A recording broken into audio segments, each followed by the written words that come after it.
过盒子有点大，建议提前裁切好大小。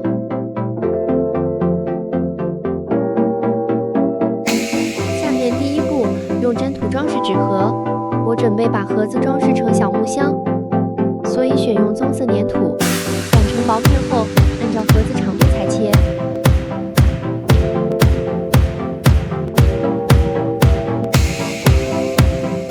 使用塑料工具刀画木纹。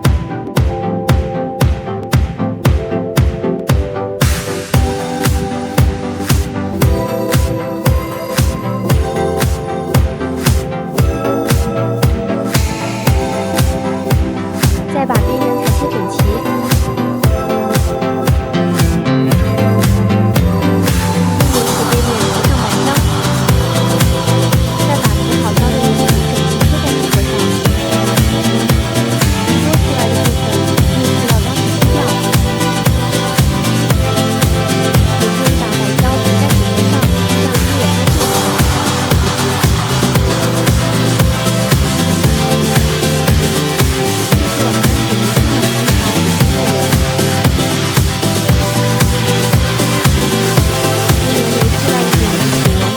包边。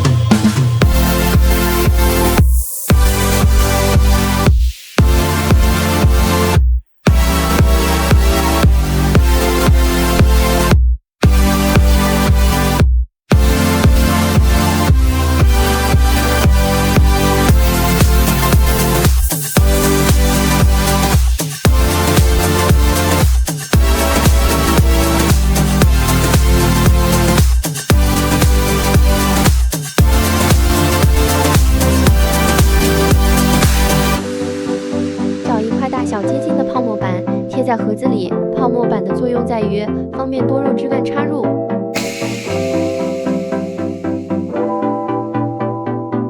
再往缝隙和泡沫板表面贴一层泥土色粘土。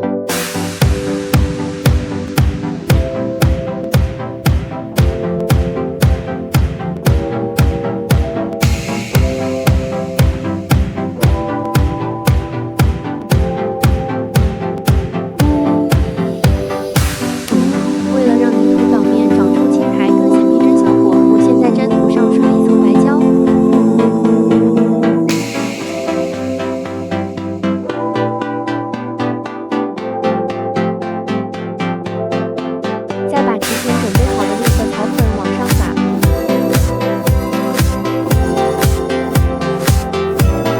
有白胶粘住，草粉轻轻往下掉。准备好提前做好的所有粘土多肉，开始组装涂胶。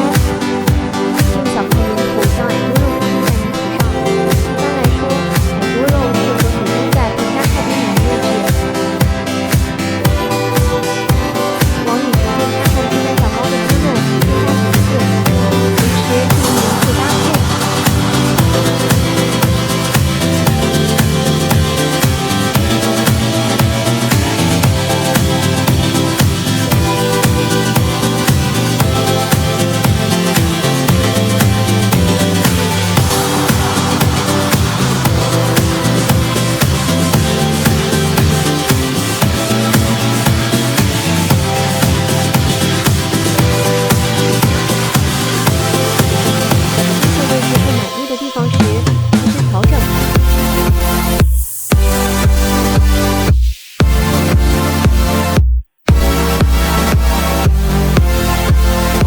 这样，原本我带的多肉盆栽就可以